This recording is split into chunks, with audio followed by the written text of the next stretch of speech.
Motivasi belajar merupakan suatu keadaan yang terdapat pada diri seseorang individu, di mana ada suatu dorongan untuk melakukan sesuatu guna mencapai tujuan. Peranan motivasi dalam proses pembelajaran. Yang pertama, peran motivasi sebagai motor penggerak atau pendorong kegiatan pembelajaran. Motivasi dalam hal ini berperan sebagai motor penggerak utama bagi siswa untuk belajar, baik berasal dari dalam dirinya maupun dari luar diri, untuk melakukan proses pembelajaran. Yang kedua, peran motivasi untuk memperjelas tujuan pembelajaran. Motivasi bertalian dengan satu tujuan. Tanpa ada tujuan, maka tidak akan ada motivasi seseorang. Oleh sebab itu, motivasi sangat berperan penting dalam mencapai hasil pembelajaran siswa menjadi optimal. Dengan demikian, motivasi dapat memberikan arah dan kegiatan bagi siswa yang harus dikerjakan sesuai dengan tujuan. Yang ketiga, peran motivasi menyeleksi arah pembuatan. Di sini, motivasi dapat berperan menyeleksi arah pembuatan bagi siswa apa yang harus dikerjakan guna mencapai tujuan yang diinginkan. Faktor-faktor yang mempengaruhi motivasi belajar. Yang pertama, guru. Guru berperan penting dalam mempengaruhi motivasi belajar siswa melalui metode pembelajaran yang digunakan dalam menyampaikan materi pelajaran. Yang kedua, orang tua dan keluarga. Tidak hanya guru di sekolah, orang tua dan keluarga di rumah juga berperan penting untuk membimbing dan mengarahkan anak untuk belajar.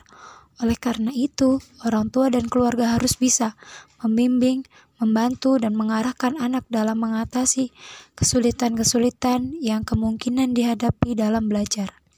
Yang ketiga, masyarakat dan lingkungan. Masyarakat dan lingkungan berpengaruh terhadap motivasi belajar pada anak masa sekolah. Lingkungan sangat berpengaruh terhadap motivasi belajar adalah pengaruh dari teman sepermainannya. Mengarahkan perilaku anak didik.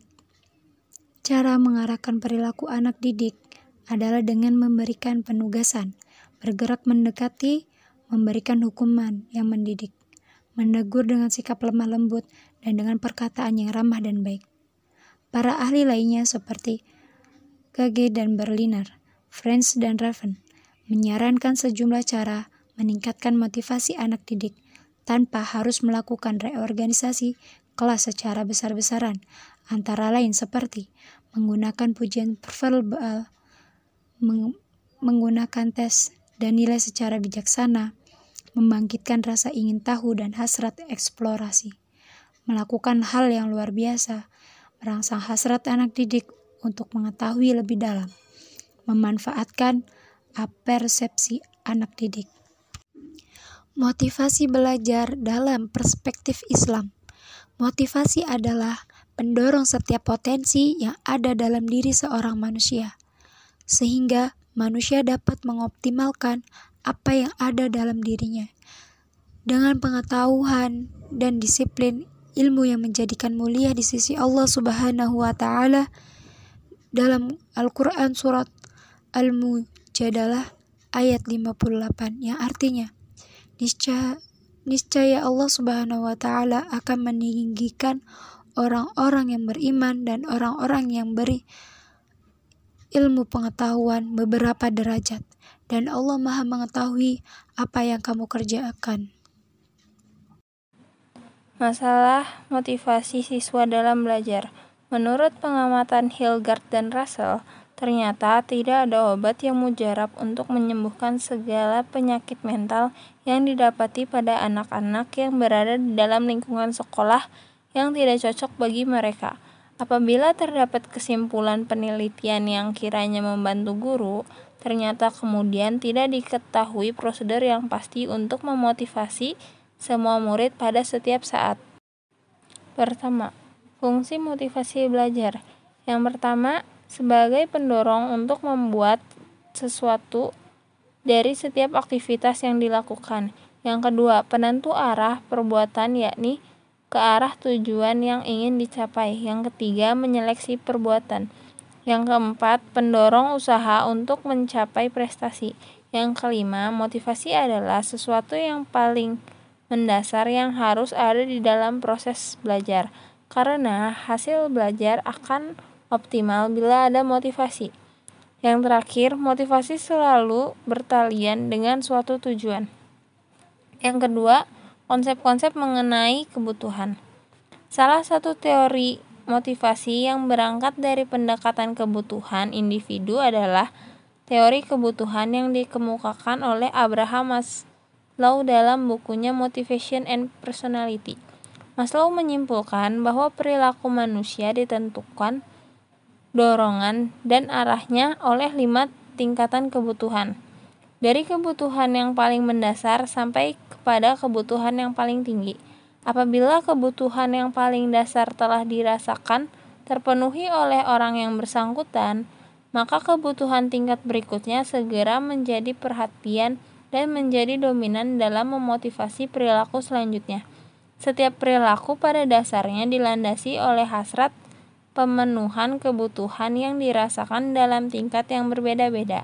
Secara ringkas, konsep Maslow mengenai kebutuhan tersebut disajikan berikut ini langsung dalam konteks psikologi belajar. Kebutuhan fisiologis. Kebutuhan fisiologis merupakan kebutuhan yang bersifat darurat dan jarang terjadi. Apabila yang menjadi kebutuhan di sini adalah hal-hal yang dapat memuaskan secara biologis seperti makanan, air, oksigen, istirahat, aktivitas, dan lain sebagainya. Walaupun dalam kelas masalah ini biasanya kurang mendapat perhatian karena dianggap kurang penting bila dibandingkan dengan masalah kemampuan intelektual. Namun sebenarnya harus didasari bahwa efektivitas dan efisiensi intelektual hanya dapat dicapai apabila faktor fisiologis pada diri siswa berada dalam kondisi normal. Sebagai contoh, seseorang tidak akan dapat berpikir dengan baik bila sedang berada dalam keadaan lapar atau butuh makan, atau juga berada dalam keadaan letih, seperti butuh istirahat. Dalam keadaan kebutuhan-kebutuhan fisiologis seperti itu sedang dirasakan, maka perilaku seseorang akan banyak didominasi oleh hasrat untuk memuaskan kebutuhan tersebut.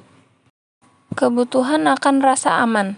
Bila seseorang merasa bahwa kebutuhan fisiologisnya relatif terpenuhi, maka perilakunya akan mulai berorientasi pada motif mencari rasa aman.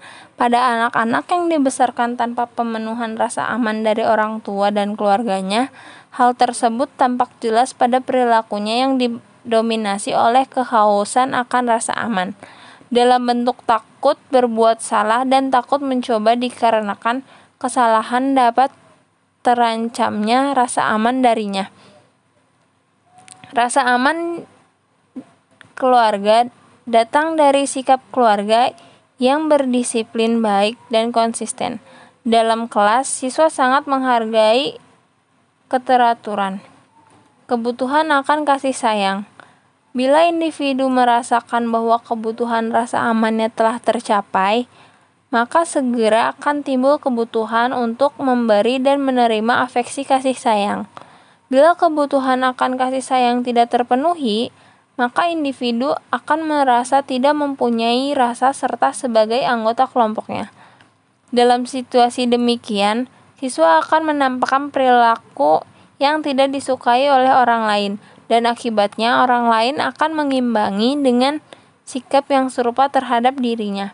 Dengan demikian, terjadilah keadaan yang merusak keinginan siswa untuk belajar dan untuk mencapai prestasi tertentu. Siswa yang tidak disukai oleh gurunya dan siswa yang tidak menyukai gurunya tidak akan memperoleh hasil belajar yang baik. Kebutuhan akan aktualisasi diri.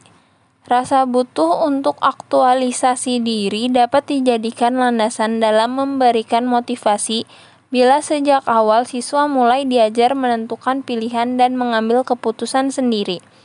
Suatu tujuan yang dipilih dan ditetapkan sendiri akan mengandung unsur motivasi yang lebih kuat daripada tujuan yang ditetapkan oleh orang lain. Apabila tujuan terlalu banyak ditentukan oleh orang lain, maka seringkali tujuan itu tidak sesuai dengan kemampuan siswa.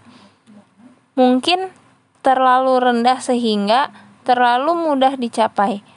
Mungkin terlalu tinggi sehingga tidak mungkin dapat dicapai. Yang manapun akan mengakibatkan tidak terpuaskannya kebutuhan aktualisasi diri siswa yang bersangkutan dan menjadikannya tidak berusaha dan tidak berkeinginan untuk mencapai tujuan tersebut.